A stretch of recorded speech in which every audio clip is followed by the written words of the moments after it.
હું ખૂબ હૃદયપૂર્વક કોંગ્રેસ પક્ષ વતી અને અંગત રીતે મારા વહાલા ગુજરાતીઓનો આભાર માનું છું કે અમને આ ચૂંટણી દરમિયાન મારા વહાલા ગુજરાતીઓએ પ્રેમ, સમર્થન, આશીર્વાદ અને મતો આપ્યા છે. એ માટે હૃદયપૂર્વક સૌનો આભાર માનું છું. અંગ્રેજીમાં એક કહેવાય છે કે કોઈ પણ સ્પર્ધા થાય તો equal level of playing field, એટલે કે સમાન તક અને સમાન વ્યવસ્થા બધાને મળવી જોઈએ તો જ એ સ્પર્ધા તંદુરસ્ત કહેવાય. લોકશાહીમાં તો આપણા બંધારણમાં વિશેષ જોગવાઈ કરી છે કે ચૂંટણી જાહેર થાય પછી વડાપ્રધાન કક્ષાનો નેતા પણ એક સરખી લાઈનમાં આવે એને કોઈ વિશેષ સુવિધા ન મળે. પરંતુ ભારતીય જનતા પાર્ટીએ આ ચૂંટણીમાં equal level of playing field, સમાન રીતે લડી શકીએ એવું ન રહેવા દઈને લોકશાહીને કલંકિત કરી. એમણે અમારા લોકોના આશીર્વાદથી બેંકમાં, એકાઉન્ટમાં પૈસા હતા ને આ ચૂંટણી અમે પણ સારી રીતે લડી શકીએ એમ હતા. ચૂંટણી જાહેર થઈ ત્યારે એક ન ટકે એવું કારણ કે 2017-18માં તમારા પાર્ટીના સંસદ સભ્યોએ 14,56,000 તમને રોકડા કેમ આપ્યા હતા એમ કરીને 11 એકાઉન્ટમાં જે નાણાં હતા એ ખાલસા કર્યા. અમારી ફિક્સ ડિપોઝિટ હતી એ બધી ફ્રીઝ કરી દીધી અને ભારતીય જનતા પાર્ટીએ એમ માન્યું કે કોંગ્રેસ પાસે પૈસા જ નથી અને સામા પક્ષે આ ઇલેક્ટોરલ બોન્ડ ભલું થજો સુપ્રીમ કોર્ટનો ભાજપનો ભ્રષ્ટાચાર બહાર આવ્યો તો ઓફિશિયલી ભાજપ પાસે 82 અબજ 52 કરોડ રૂપિયા, એક બાજુ 1 રૂપિયો પણ નહીં, બીજી બાજુ 82 અબજ 52 કરોડ રૂપિયા. એમ કે કોંગ્રેસ કે આ ઇન્ડિયા એલાયન્સ ક્યાંથી ચૂંટણી લડશે? પતાવી દઈશું. સલામ કરીશ મારા વાલા ગુજરાતીઓને કે એમણે જે સમર્થન આપ્યું એના કારણે ભારતીય જનતા પાર્ટીનો અહંકાર તૂટ્યો.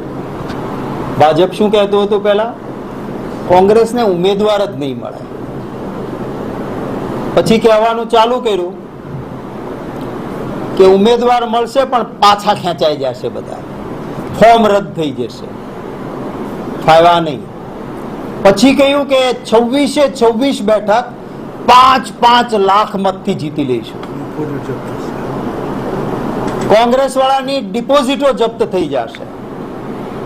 હું નમન કરીશ ગુજરાતના મતદાતાઓને કે ભાજપના અહંકારને ગુજરાતના મતદાતાઓએ તોડ્યો છે. એક્કા દુક્કા સીટ સિવાય ક્યાંય 5 લાખથી વધારેની લીડ ન થઈ શકી. મજબૂતીથી કોંગ્રેસ તમામ જગ્યાએ લડી. વિશેષ આભાર બનાસકાંઠાના મતદાતાઓનો માનીશ. બનાસની બેન, અમારી બેન ગેની બેનને પાર્લામેન્ટનો અવાજ દેશની બેન બનાવી છે, વિજયી બનાવ્યા છે. ભાજપવાળા કહેતા હતા કે હેટ્રિક થશે, આ વખતે 26 અમે જીતી લઈશું. સ્વીકાર કરું છું 2014 અને 2019માં અમે 0 પર રહ્યા હતા, પણ દેશના સાથે ગુજરાતની જનતાએ અપેક્ષાઓ રાખી હતી અને એટલે લીડ પણ બધે મળેલી. પણ આ અહંકારની પડતીની શરૂઆત બનાસકાંઠાએ કરી છે. લોકતંત્રને જીવંત રાખવાની શરૂઆત એ બનાસકાંઠાએ કરી છે. આ એક ટ્રેલર છે, આગળ પૂરું મૂવી આવશે લોકશાહી વ્યવસ્થાનું, એવો મને પૂરો વિશ્વાસ છે. સત્તા પડાવી લેવા માટેનો આ સંઘર્ષ નથી, સેવાની સાધના માટેનો આ પુરુષાર્થ છે અમારો. હું અભિનંદન આપીશ કોંગ્રેસ પક્ષના મારા કાર્યકર્તાઓને. એક્કા દુક્કા સ્વાર્થમાં કોઈ વેચાણા છે, કોઈ લાલચમાં ગયા છે નેતાઓ, કોઈ ડરના માર્યા ગયા છે નેતાઓ, પણ એ આંગળીના વેઢે ગણાય એવા. નમન કરીશ મારા કોંગ્રેસના કાર્યકર્તાઓને. આટલા વર્ષથી સત્તા નથી, આ વખતે પૈસા નહોતા તો કાર્યકર્તાઓએ ઘરના પૈસા વાપર્યા છે અને ઉમેદવારનું કામ કર્યું છે. આ કાર્યકર્તાઓએ અમારી મૂડી અને તાકાત છે. આ વિજય બનાસકાંઠાનો થયો છે. ગુજરાતમાં જે એક સારી પરિસ્થિતિ નિર્માણ થઈ છે, ટકાવારીમાં ખૂબ ઉપર ગયા છીએ અમે, એનો યશ ગુજરાતીઓની સમજણ, મારા કાર્યકર્તાઓની મહેનત અને મારા નેતાઓની એકતાને જાય છે. એનો યશ આ ટીમને જાય છે. એ સૌને પણ મારા તરફથી અભિનંદન પાઠવું છું. આવતા દિવસોમાં આ જ રીતે કામ કરતા રહીશું. મારા પક્ષના ઉમેદવારોએ મજબૂતીથી ચૂંટણી લડ્યા છે, એમને સલામ કરું છું.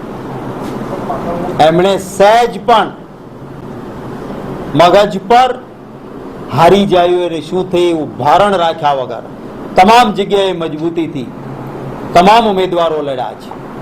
હાર કે જીત કરતા સામે અનેક વિઘ્નો અને મુશ્કેલીઓ સામે ગમે તેટલી મોટી તાકાત હોય, મજબૂતીથી, મન મક્કમતાથી સત્યના માટે, સિદ્ધાંતના માટે માણસ લડે છે, એનો ઇતિહાસ બને છે.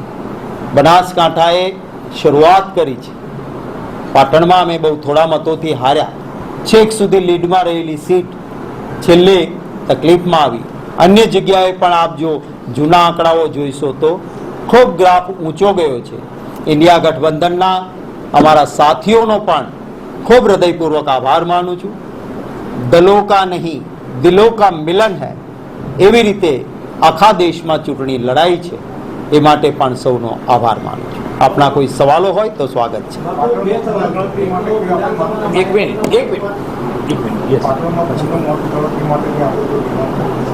પાટણમાં અમારા ઉમેદવારે જે કેટલીક બાબતોમાં ધાંધલી થઈ એવું લાગ્યું છે, ત્યાં માંગણી કરી છે.